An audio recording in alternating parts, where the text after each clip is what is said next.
Hey everybody, how's it going? Ben Patterson here, back for episode 2 of Ben's Favorite Licks. I thought this time around we'd look at an Oscar Peterson blues lick, which I love and which I use quite a bit. Let's go ahead and play it for you. So, in the key of C.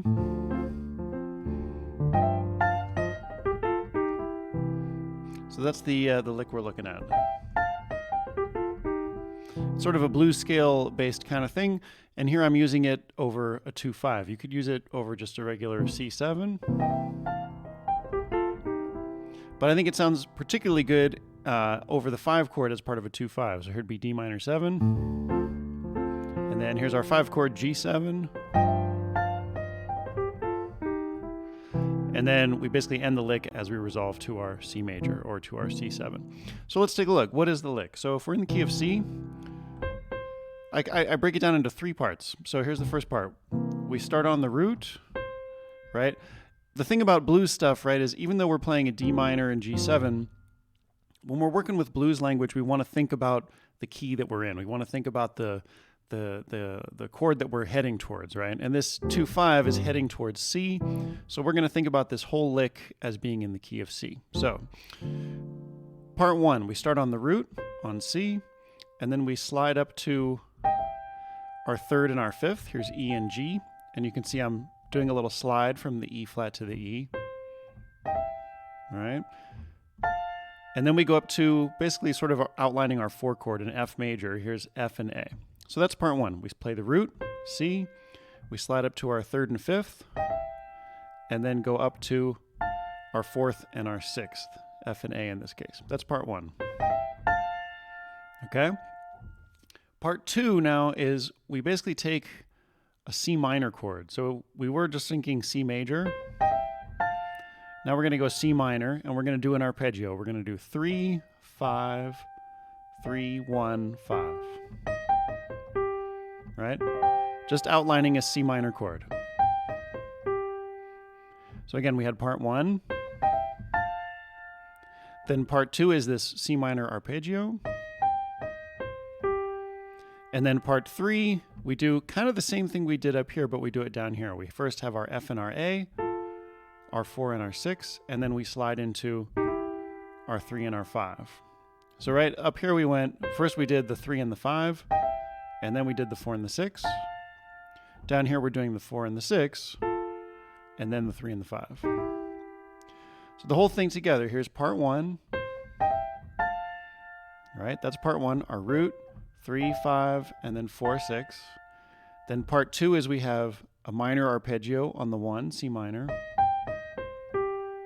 And then down here again we have the 4 and the 6, and the 3 and the 5. So the whole thing together, part 1, part 2, part 3.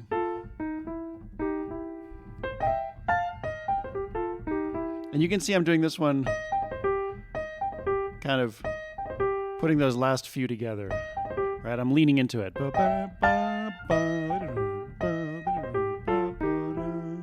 And if we do it again as part of a 2-5, here's my D minor 7. 1, 2, 3, 4, D minor. And now here's my 5 chord. Let's try it one more time.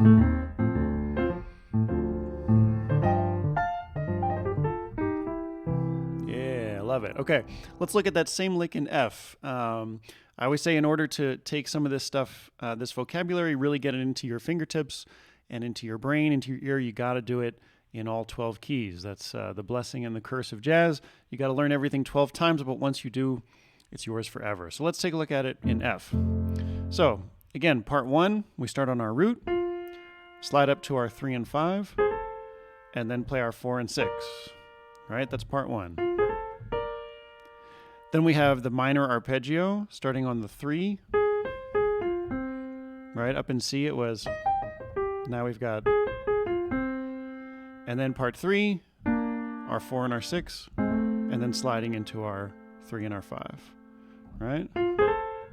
There's part 1, part 2, and part 3.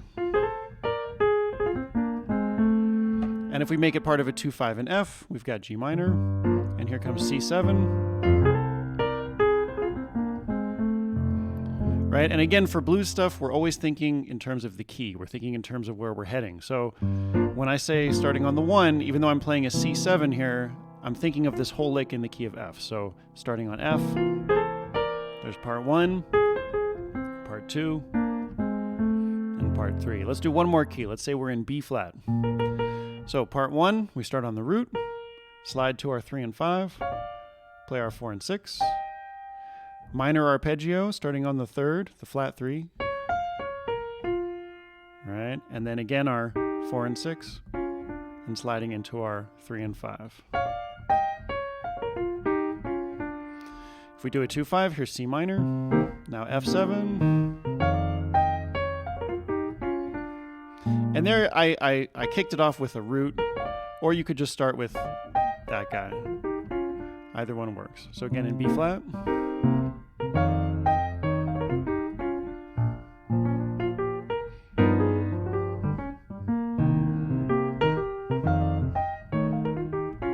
And I like it at this medium tempo, but you could do it as a ballad too. Right, here's my 5 chord.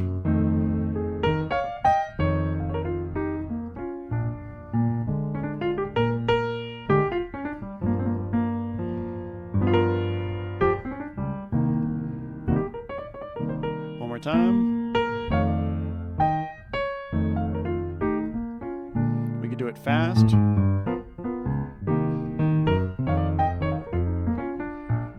That's a little harder, but we can do it. Let's do it back in C again.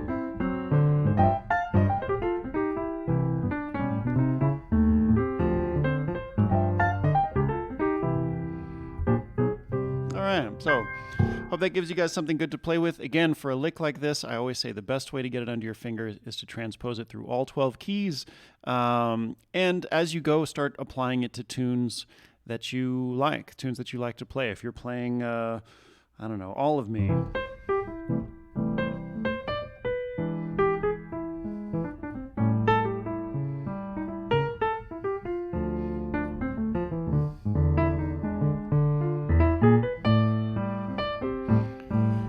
Here comes our 2-5, and here's our 5.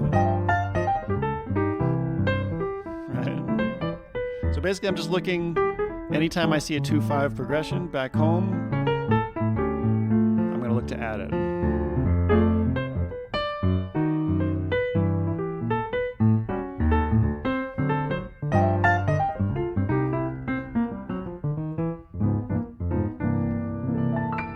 All right, so another one of my favorite licks. Hopefully that gives you guys something fun to play with. And yeah, try it one key at a time. If you can get it through all 12 keys, feeling pretty fluid, I promise it'll be yours forever. You'll own it. You can throw it out at will, which is when it really gets fun. So thanks, everybody. I'll see you next time. Stay healthy, stay safe, and keep swinging. See you next time. Thanks.